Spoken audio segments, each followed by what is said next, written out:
I'm Pamela Hall. I'm a Conservative councillor from Chester, and I'm the Deputy Chairman for the regional North West team, supporting Saj and his colleagues to get elected to the European Parliament next month. It's a pleasure for me tonight to introduce Sajjad Karim, the leader of the Conservative MEPs in the European Parliament. Sajjad is a hard-working MEP from London, and he's delighted to be up north with us tonight.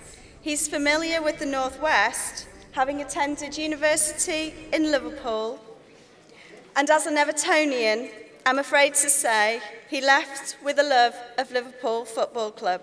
So he's a very happy man at the moment. Please welcome Sajjad Karim.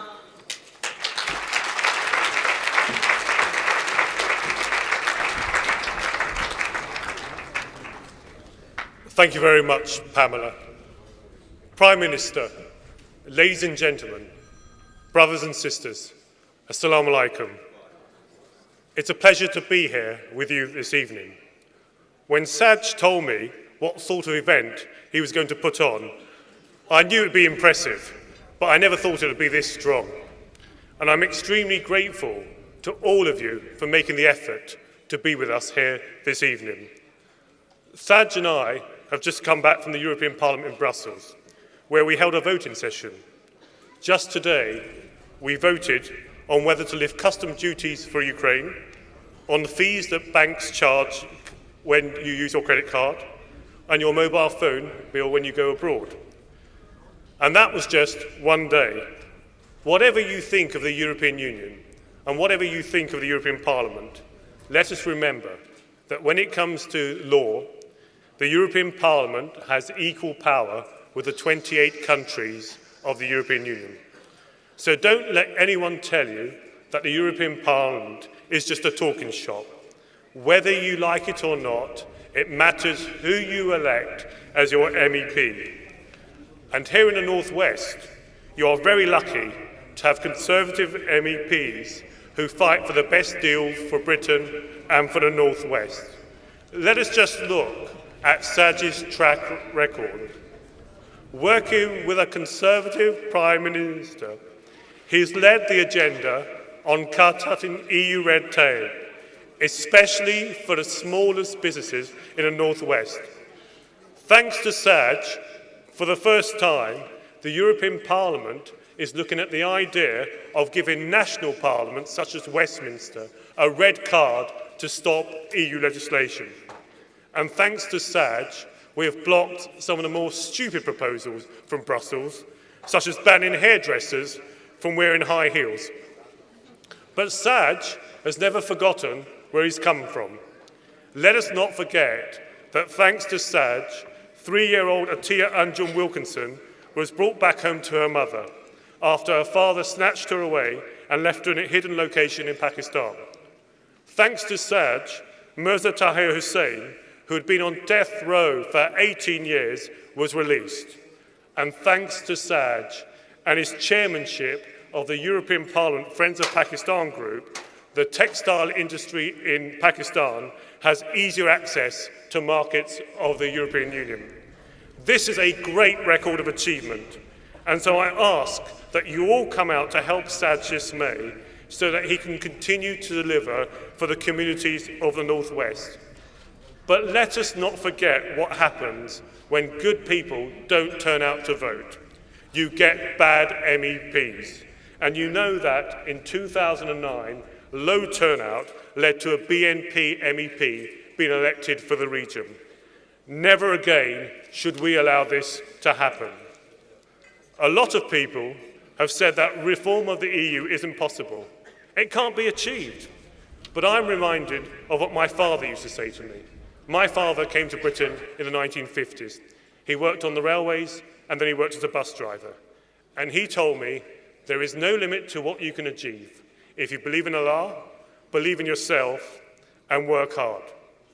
Saj and I believe that, which is why we are both here and have the privilege of standing before you here tonight. And we hope that we are simply opening the door for you and your children to do the same. Those who say to you that you can't achieve anything are showing their limitations, not yours. And I believe we can achieve reform of the EU if we're willing to work for it. I'm proud to be here tonight with two people who are working hard for reform of the European Union, our Prime Minister David Cameron and my colleague in the European Parliament, Sajjad Karim. But you didn't come here to listen to me tonight. You came here to listen to Saj and to welcome our Prime Minister. So I give you, ladies and gentlemen, my good colleague from the North West, Sajjad Karim.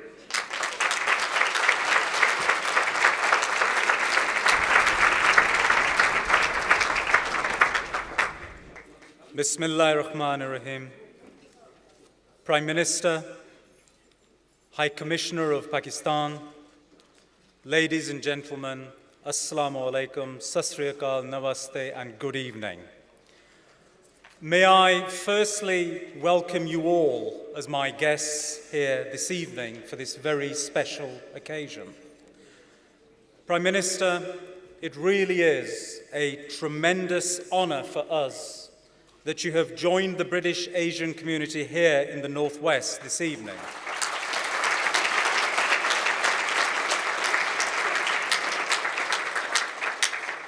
I clearly recall a conversation we had sat in your Westminster office some 7 years ago. You have fulfilled your commitment to me many, many times over. My community greatly values the way in which you have built your relationship with us, and I thank you for that.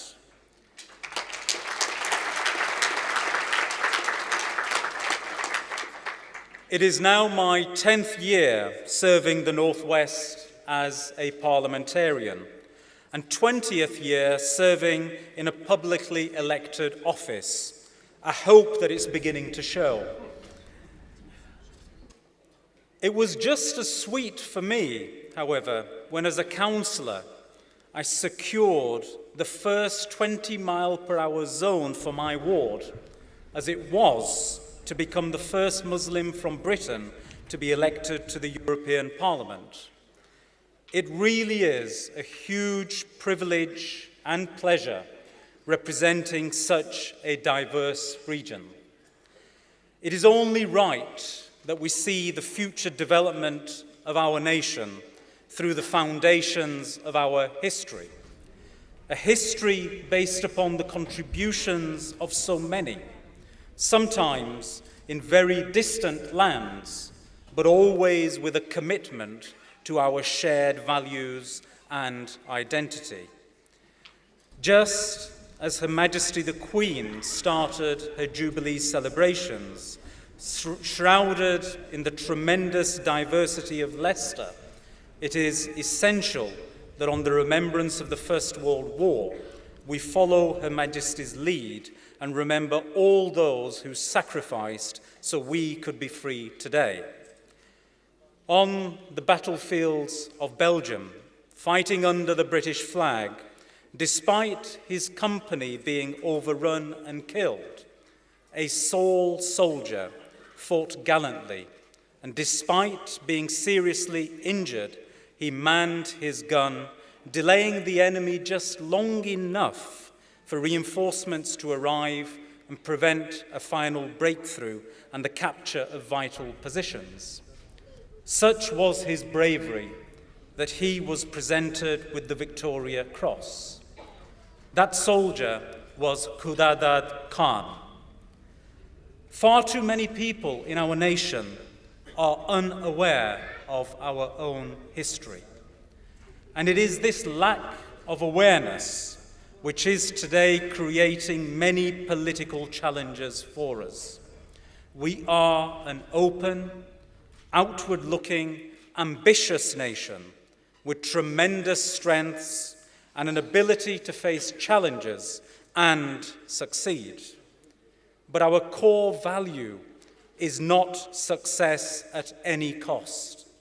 Success with equity and principle is our value. Our international relations and standing allow us to always be the leading nation fighting within the EU to strengthen relations with Pakistan, India, and Bangladesh. Our government's approach under your leadership has allowed Conservative MEPs who lead friends groups to ensure that we have delivered vital trade deals, but we have always safeguarded human rights in doing so. Today, so much of what is coming from political upstarts, and indeed from some of our opponents, is not what British Asians recognise as reflective of Britain. These upstarts can simply wake up and announce they want us to stop our international aid programmes on a whim. The Britain we as a community helped to build does not turn its back on the poorest in the world on a whim. Our Britain is compassionate, and we stand by our word. They argue that we should only look inwards to find solutions to problems which go beyond our borders. They argue our future lies in isolation. They are wrong. Our future lies in leadership. The sum of our ambitions should not be to become another Switzerland or Norway, fine nations as they are. Our history and our present dictate a very different path for us. Our Scottish brethren are about to embark on a defining decision for our nation. Prime Minister, I intend to lead a groundswell of support from the North West British Asian community and to take up your call for us to reach out to our Scottish neighbours, many of whom are our friends and family, and to ensure they know how much we value our unity. We must understand that those who propagate disunity ultimately weaken us at home and abroad, in all forums, whether it is the WTO, the EU, or indeed the United Nations. And if we secure a Conservative government after the next general election, we will have our say on Europe too. Prime Minister, at that point, I want to be able to campaign in the interests of my nation. That is why I have busied myself with delivering on your reform agenda, delivering reductions in burdens for businesses, and ensuring that national parliaments once again are restored with the ability to stop the EU in its tracks if it is not listening. Your EU budget reduction success certainly did that too. But to win the general election, there is much work that we as a party must do.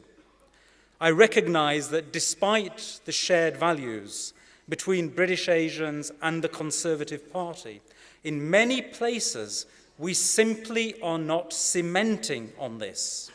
This must change, and it is incumbent upon our party to reach out. Without that, we will not become truly reflective of modern-day Britain. Yes, we do have many success stories upon which we can build, whether it is Syed or Saida, Sajjad or Sajjad, but build we must through the electoral system. I am myself, once again, about to face that electoral challenge right here in the North West.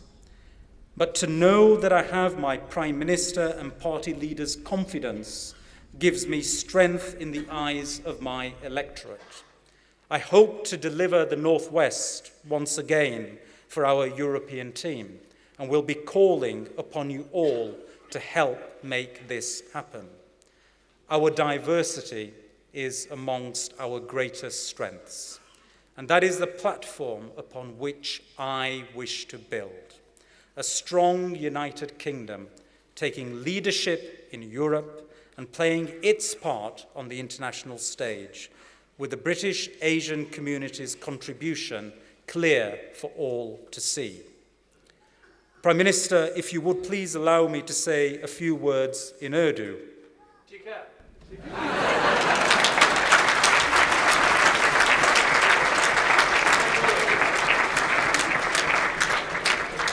What was that, Prime Minister? That's all the Urdu I know. He's showing off now. Ladies and gentlemen, please join with me in welcoming the Right Honourary David Cameron, Prime Minister of the United Kingdom.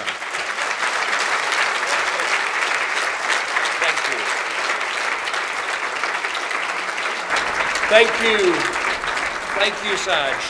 It's great to be here, and that was a thoughtful, a powerful, and an important speech about our party and what you bring to our party and what our party is going to achieve together. Now, yours is a tough job. You have a constituency that stretches from Crewe to Carlisle, a 700-mile commute from Manchester to Brussels, but you do it brilliantly. You are a great ambassador for the party, for the region, and for the United Kingdom. Now, I've known, give him a round of applause. Now, I've known Saj for some years now, and although I can tease him, he's lost a little bit more hair than I have. I can't gloat too much because he's certainly lost more weight. But he's looking great, and many of you know Saj really well. But few know of the tough times that he's faced, like when the dreadful thugs of the English Defence League held protests outside his house, or when he fled the terrorist gunshots during the Mumbai attacks. And of course, there was that moment when he got caught up in a weird cult. He started wearing sandals, eating muesli, wearing a woolly hat, never washing. Everyone was very worried about him, but then it turned out okay. He left the Liberal Democrats and he came to join the Conservatives. Now, we have got some great British Asians at the top of our politics. In government, Sajjad Javid and Saeeda Varsi, the first Muslim woman in a cabinet in British history. In the House of Commons, Alok Sharma, Priti Patel, Raymond Chisti, Shailesh Farah, and Paul Uppal, the only Sikh MP in the House of Commons. In the Lords, we have Tariq Ahmad, Dola Popat, Mohammed Sheikh, and Sandy Verma. And in Europe, of course, Saj, Nurj Deva, and Saeed Kamal, who you heard from tonight.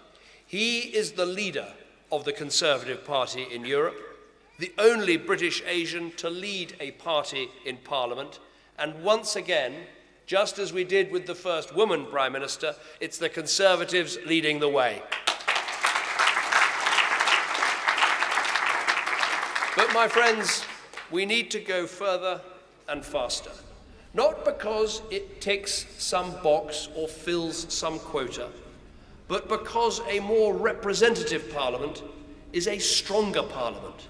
To do the best job for Britain, we need a Parliament that looks, thinks and acts like all of Britain.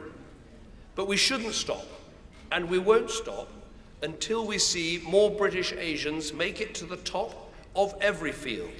The army, the judiciary, the media, the police, and that is what I'm determined to see in our country.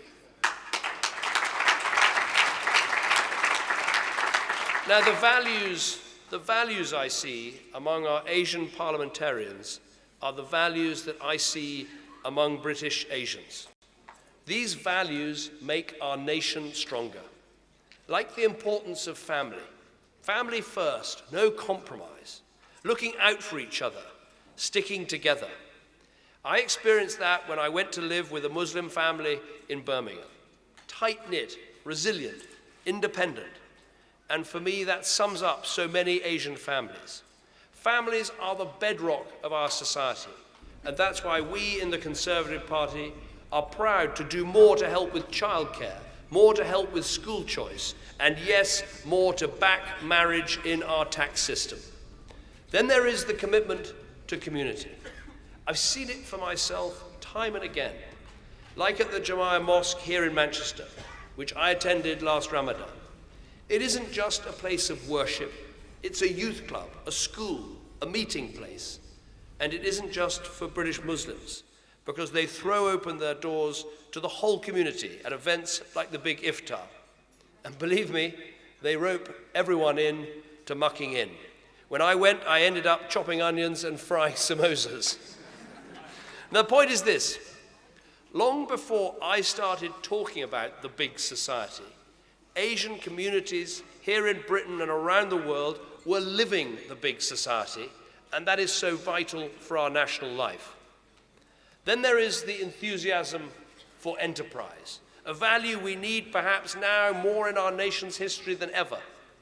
That get up and go that gets British Asians to the top of business, like B&M Retail, who've opened a new store each week, like the C-Mark Group, who sell their food throughout our country, like New Look, which started as Tom Singh's single shop and is now a global chain. Very often the spirit of family, community, and enterprise are interwoven. I think of the Best Way Group, one of the top family businesses in our country, which does so much to support education and to give opportunities to the next generation. So family, community, enterprise. These are British Asian values. They bring so much to our country, from building businesses to teaching in schools, from running public services to excelling in the arts. This is a real story of successful integration. But integration doesn't mean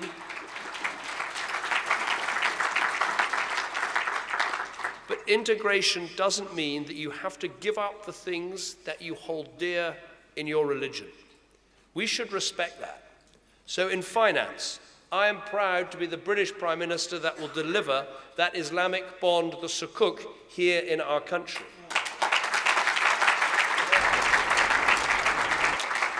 In education, we back faith schools.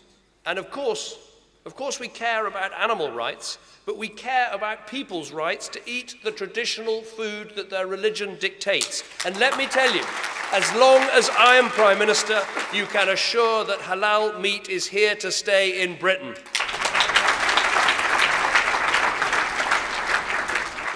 Now, there's something else I want to tell you today.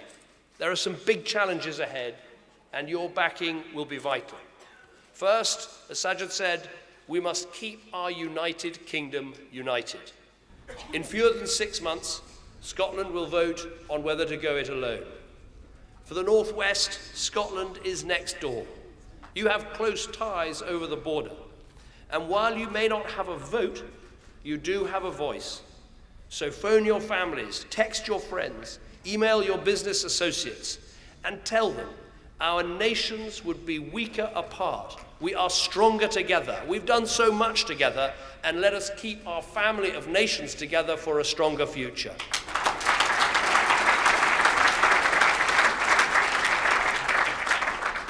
And we need your backing to get a better deal in Europe. It's simple. We need a European Union that works for Britain. No to endless bureaucracy, but yes to more trade.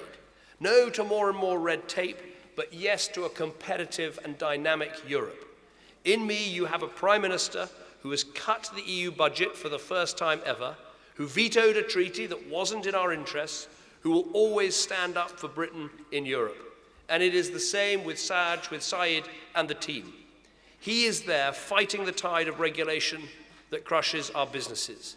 He's working for a free trade agreement between Europe and India. He wants more jobs over there and more opportunities here. But he also spearheaded something that we should be really proud of, and I fought for it myself in the European Council with the 27 other countries around the table too. After the devastating floods in Pakistan, it was the Conservatives in Westminster, in Brussels, in that European Council, who said it's not just aid that these people need, it is trade. And it was us, yes, us, Britain, who ensured that Pakistan was given tariff-free access to the European Union.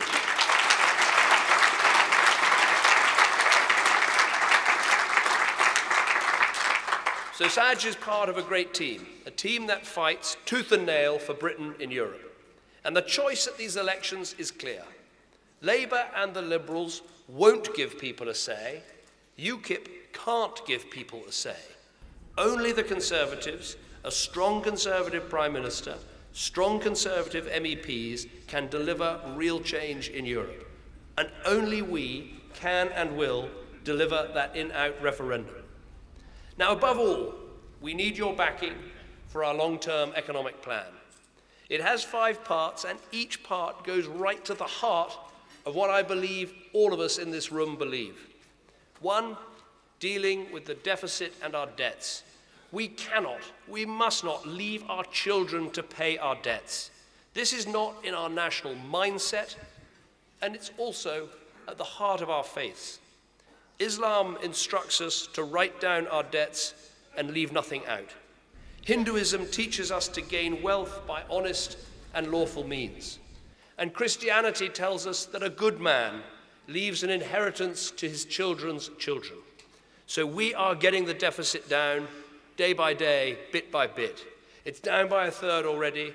We will have halved it soon. That means less money being wasted on interest payments and more money to be spent on our schools, hospitals, and services. Part 2 of our plan, cutting taxes. This is so important to Conservatives because we get this simple fact. You put in the hours, you work the early mornings, the late nights, and that money you earn, it's not the government's money, it is your money. And we want you to keep more of it. Part 3 of the plan, we need to create more jobs by backing business. I know, you know, we know, it is vital to people's peace of mind to be able to get out, do a day's work, and provide for their families. And listen to this. Since that 2010 election, 1.7 million more jobs have been created in the private sector here in Britain. Just think, that is 1.7 million more people, 1.7 more families with more hope, mothers and fathers who are able to better provide for their families, and I think everyone in this room can be proud of that fact.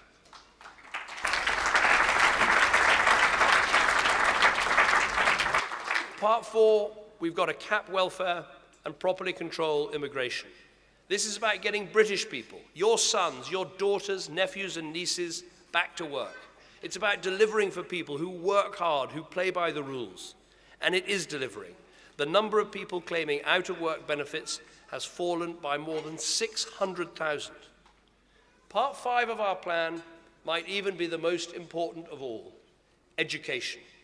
And again, this goes to the heart of our faiths. In Sikhism, where there is a huge importance placed on teaching the next generation. And in Islam, where the best gift to a child is their education and upbringing. That is why we are bringing a revolution in our schools. Tougher exams, more discipline, highly qualified teachers, and record numbers of apprenticeships too. So that is our long-term plan, and it's working. We see it in manufacturing up, the deficit down, one of the fastest growing economies in the world. And this isn't just about what the government has done, it is thanks to you. The hours you put in, the jobs you create, the businesses you start, the example you set, you all make our country stronger. So thank you. Help us stick to the plan, help us secure Britain's future. And my friends, above all, help us campaign and fight to get those vital votes out for Sajjad, for the great team of MEPs and candidates here in the North West. We want them working. We want them in Brussels. We want them fighting for our interests, fighting for Britain. We want them returned. Let's do everything we can to make it happen. Thank you very much.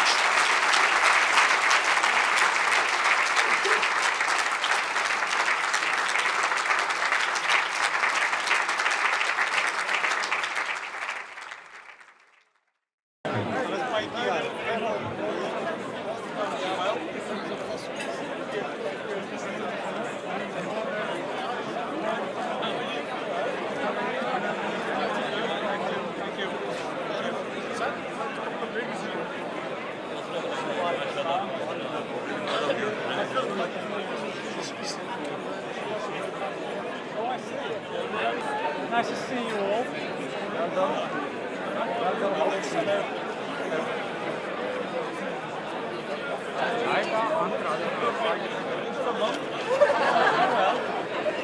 to meet you at last. Good to see you. Assalamu alaikum. You're okay? You're all right, sweetheart? You okay? Good. Is it? Oh. Well, I really am so touched.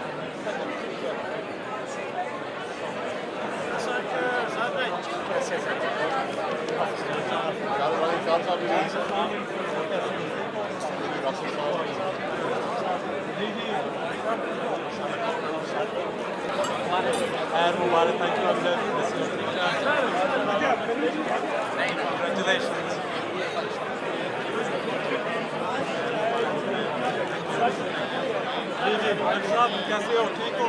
Very welcome. It's my pleasure. My pleasure. Ladies and gentlemen, I want to say kindly, please stand up.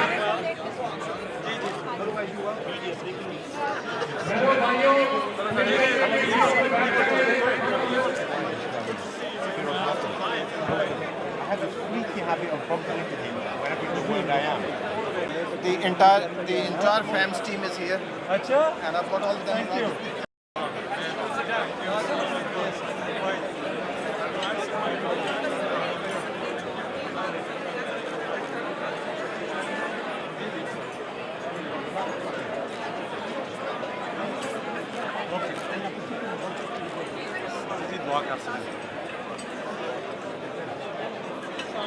Hello. I'm good. Where's your dad? Okay. I'll make it. MashaAllah. How are you? Well, good to see you. Okay, please. Nice to see you. How is he? And you? And you're well? See you.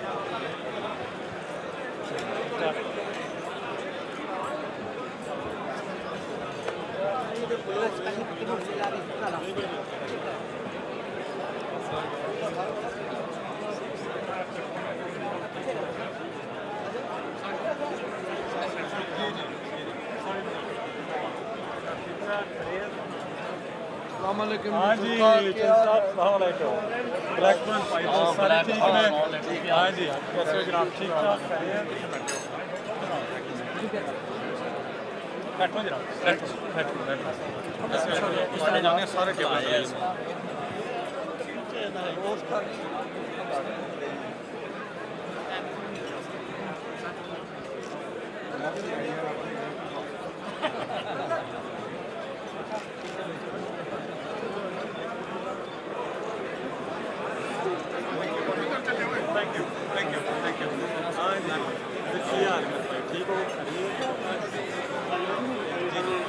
Hi, Haroon, how are you well? I've seen you in a while. How are you keeping? You okay? What's up? How are you? Well? Yes, thank you very much. Thank you. How's the nose?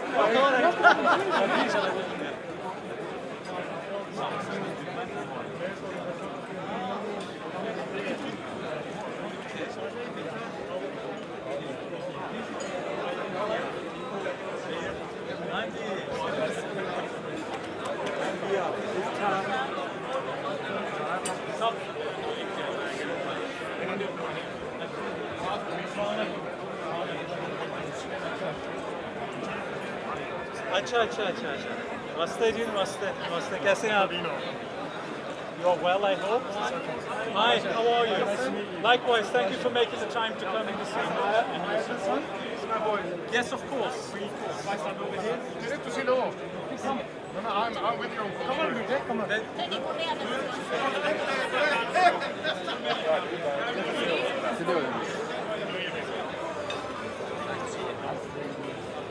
Thank you. I think I'm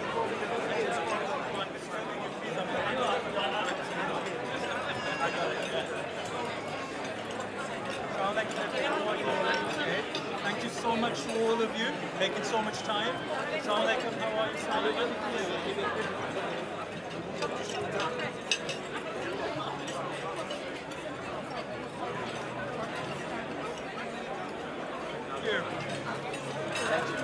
How you doing? Okay. Sorry, man. Hello. Hi.